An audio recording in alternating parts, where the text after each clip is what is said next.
Hello guys, welcome back to study classes Morena. मैं विवेक रजक आज आपके सामने एक बार फिर से फिजिक्स लेके आया हूँ। तो फिजिक्स में हमने कल पढ़ा था यूनिट फर्स्ट, उसका चैप्टर फर्स्ट पढ़ा था हमने। उसमें भी हमने पढ़ा था अपना आवेश के बारे में हमने जान लिया था, विद्युत क्या होती थी उसके बारे में थोड़ा सा क्वेश्चन हमने जो बेसिक क्या था उसको पढ़ा था। आज हम पढ़ने जा रहे हैं सेकेंड क्लास लेने जा रहे हैं। तो हम पढ़ेंगे आवेश उत्पत्ति का इलेक्ट्रॉनिक सिद्धांत क्या होता है, इसके बारे में पढ़ेंगे।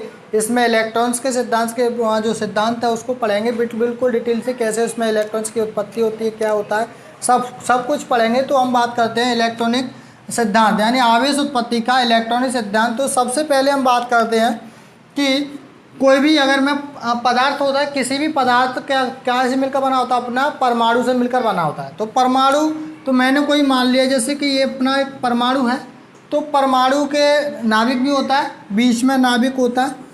तो प्रत्येक पदार्थ है वो अपने परमाणुओं से मिलकर बना होता है। तो परमाणु के ये नाभिक केंद्रीय भाग होता है, इसको हम नाभिक बोलते हैं, केंद्रीय भाग को क्या बोलते हैं, नाभिक बोलते हैं। और ये इसकी कक्षा होती हैं, ये इसके बाहर होते हैं। तो जितनी कक्षा होती हैं, सबसे लास्ट वाली कक्षा यहाँ पर इलेक्ट्रॉन्स होते हैं। इलेक्ट्रॉन्स यहाँ पर चक्कर लगाते रहते हैं और इसके नाभिक में अपना प्रोटॉन और न्यूट्रॉन होते हैं। तो प्रोटॉन होते हैं उस पर अपने धन आवेशित कण होते हैं और अपना इलेक्ट्रॉन होते हैं इस पर ऋण आवेशित, यानी कि नेगेटिव चार्ज होता है और इस पर पॉजिटिव चार्ज होता है। और जो अपना ये जो नाभिक होता है इसके अंदर दो तत्व होते हैं अपने, प्रोटॉन और न्यूट्रॉन। तो न्यूट्रॉन अपना अनावेशित होता है, यानी इस पर कोई आवेश नहीं होता। अनावेशित का मतलब कोई आवेश ना होना। तो कहने का मतलब इतना है कि पदार्थ में जितने प्रोटॉन की संख्या होगी उतना ही उसमें इलेक्ट्रॉन की संख्या होगी। कहने का मतलब प्रोटॉन और न्यूट्रॉन की संख्या बराबर होती है किसी भी पदार्थ में, किसी भी तत्व में। तो यहाँ पर बात करें हम जैसे कि कहने का मतलब कि जब बराबर होते हैं तो जो परमाणु होता है वो इलेक्ट्रॉन का कैसा होता है, इलेक्ट्रॉन का अपना विद्युत उदासीन होता है। यानी कि जो परमाणु होता है वो विद्युत उदासीन होता है। इसमें जितने इलेक्ट्रॉन्स होते हैं उतने ही अपना प्रोटॉन्स होते हैं। कहने का मतलब समझ में आया कि इलेक्ट्रॉन्स और प्रोटॉनों की संख्या इक्वल होती है। तो जैसे मैंने एग्जांपल लिया था आप लोगों को कि कल मैंने एक एग्जांपल लिया था कि जब कांच की छड़ कोई थी, जब कांच की छड़ को, यानी कि ये मैंने एक रोड ले ली, कांच की छड़ को अपना क्या किया, कोई भी कांच की छड़ है, इस पर अगर घर्षण करेंगे, यानी इसमें कोई भी दूसरी धातु मैंने कोई भी ले ली, जैसे ये कांच की छड़ है और एक रेशम ले लिया मैंने कोई, जब इसको आपस में रगड़ेंगे, क्या करेंगे, इसमें रगड़ेंगे आपस में, जो घर्षण उत्पन्न होगा। तो यहाँ पर क्या करती, एक धातु यानी किसी एक धातु को दूसरी धातु से जब रगड़ा जाता है यानी घर्षण कराया जाता है, तो एक धातु यानी पहली वाली जो धातु होती है उससे इलेक्ट्रॉन्स निकलकर दूसरी धातु पर चले जाते हैं। तो इलेक्ट्रॉन्स है वो यहाँ से निकलकर इस दूसरी धातु पर आ जाती हैं। तो जो पहली जो धातु होती है वो इलेक्ट्रॉन्स त्याग रही है, क्या कर रही है, इलेक्ट्रॉन्स त्याग रही है। तो जो भी धातु इलेक्ट्रॉन्स त्यागती है उसको हम कहेंगे क्या, पॉजिटिव चार्ज प्राप्त होगा, क्योंकि ये माइनस उधर पहुंच गया। कहने का मतलब इलेक्ट्रॉन्स त्याग रही है। तो क्या करेंगे, आप लोगों ने पद देखा होगा कि धन देने वाला क्या होता है, लेने वाला क्या होता है, उसका ऋणी हो जाता है। तो ये धन देने वाला है, कहने का मतलब ये इलेक्ट्रॉन्स दे रहा है, तो ये अपना क्या हो जाएगा, प्लस यानी पॉजिटिव चार्ज हो जाएगा इस पर। और ये अपना धन ले रहा है, मतलब इलेक्ट्रॉन्स ले रहा है, तो इलेक्ट्रॉन्स लेगा तो ये कैसे हो जाएगा, नेगेटिव चार्ज इस पर ज़्यादा हो जाएगा, तो नेगेटिव चार्ज हो जाएगा। तो ये क्या होगा अपना, ये दाता हो जाएगा इलेक्ट्रॉन्स, दाता ये हो जाएगा इलेक्ट्रॉन्स ग्राही। ठीक है, तो यहाँ से समझ में आया कि ये धनावेशित और ये अपना ऋणावेशित। तो कहने का मतलब क्वेश्चन ऐसे भी आया था 2 नंबर में, आपने शायद देखा होगा कि यदि किसी धातु को हमें धनावेशित करना है तो उस पर क्या करेंगे। तो किसी धातु को अगर हम धनावेशित करना है तो क्या करें, इलेक्ट्रॉन्स त्याग देंगे, दूसरी धातु को दे देंगे। अगर उसको ऋणावेशित करना है तो उससे तो दूसरी धातु पर से हम इलेक्ट्रॉन्स ले लेंगे। तो ये क्वेश्चन आता है, ऐसा क्वेश्चन में 2 नंबर में 100% कई बार आया कि यदि किसी धातु को हम धनावेशित करना हो या ऋणावेशित करना है तो क्या करेंगे। धनावेशित के लिए मैंने बताया कि इलेक्ट्रॉन्स को त्याग दो, और अगर ऋणावेशित करना है तो इलेक्ट्रॉन को ग्रहण कर लो। आया बात समझ में।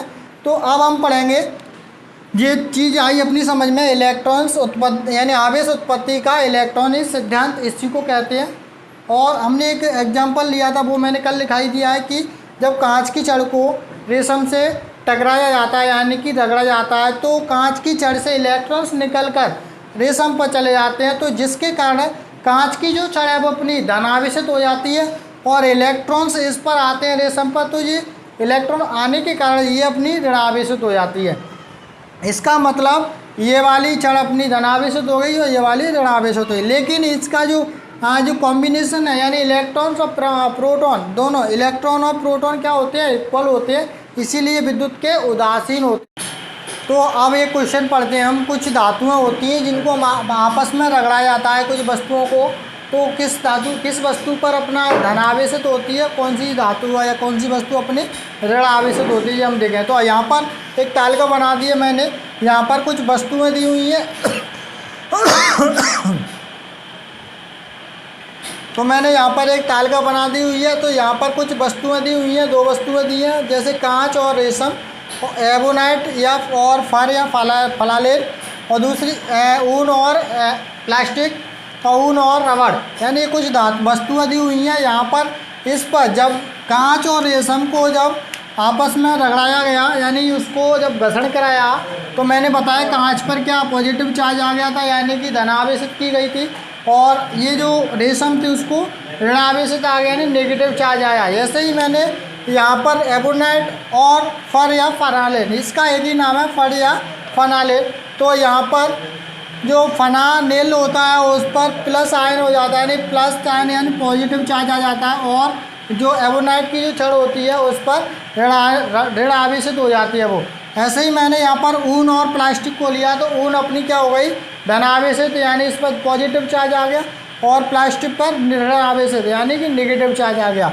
ऐसे ही ऊन और रबड़ को जब मैंने आपस में रगड़ा, तो यहाँ पर ये ऊन पर अपना पॉजिटिव चार्ज आया और यहाँ पर अपना नेगेटिव चार्ज आया, वो अपना रबड़ पाया। तो अभी हम ये जो कुछ वस्तु ऐसे कई धातुएं या कुछ वस्तुएं कई हो सकती हैं, एग्जांपल ये मैंने कुछ लिया है। तो आइए अभी हम पढ़ते हैं आवेश संरक्षण का नियम। तो आवेश संरक्षण का नियम अपना 12th क्लास के लिए बहुत ही इंपॉर्टेंट है क्वेश्चन है। तो आवेश संरक्षण का नियम या सिद्धांत, इसको हम पढ़ेंगे। आवेश संरक्षण का नियम या सिद्धांत एक ही बात है। तो क्वेश्चन आता है आवेश संरक्षण का सिद्धांत उदाहरण सहित समझाइए। तो ये क्वेश्चन बहुत ही इंपॉर्टेंट है। तो आप लोगों को मैं बता दूं कि आप लोगों ने यहाँ पर 11th क्लास में पिछली क्लास में आप लोगों ने पढ़ा होगा ऊर्जा संरक्षण का नियम। तो ऊर्जा संरक्षण का क्या कहता था नियम, कि ऊर्जा को ना तो उत्पन्न किया जा सकता है ना ही नष्ट किया जा सकता है, इसे ओनली एक फॉर्म से दूसरे फॉर्म में ट्रांसफ़र किया जाता है, मतलब चेंजिंग किया जा सकता है। ऊर्जा ना तो नष्ट होती है ना ही उसको उत्पन्न किया जा सकता है। तो जैसे ही यहाँ पर हम बोलेंगे कि आवेश को ना तो उत्पन्न किया जा सकता और ना ही इसको नष्ट किया जा सकता है, इसी को आवेश संरक्षण का नियम कहते हैं। तो ये आवेश संरक्षण का नियम क्या कहता है, आवेश को ना तो उत्पन्न किया जा सकता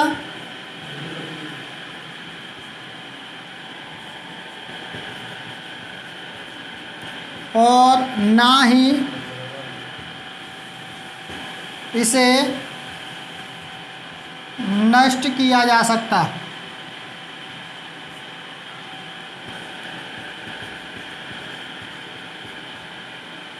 इसे ही आवेश संरक्षण का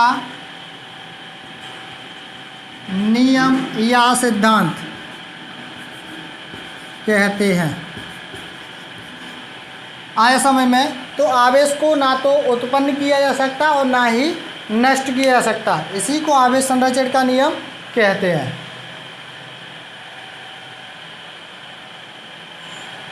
जैसे मैंने एग्जाम्पल लिया था, वही मैंने एग्जाम्पल लिया था, आप लोगों को पता ही है कि कांच की छड़ को जब रेशम से टकराया जाता है यानी रगड़ा जाता है, तो कांच की छड़ धनावेशित हो जाती है और कांच की छड़ धनावेशित हो जाती है और अपनी जो रेशम है वो अपनी इलेक्ट्रॉन ग्रहण करने से ऋण आवेशित हो जाती है। तो जब भी कोई धातु, मैंने बताया ही था पहले, वही एग्जांपल ले सकते हैं हम। तो आज के लिए इतना ही काफ़ी, और कल हम पढ़ेंगे अपना बहुत ही इंपॉर्टेंट क्वेश्चन, नेक्स्ट क्वेश्चन पढ़ेंगे नेक्स्ट वीडियो में। तो आज की वीडियो कैसी लगी आप लोगों को मुझे कमेंट के जरिए बताइए, कोई भी डाउट हो तो। Thank you.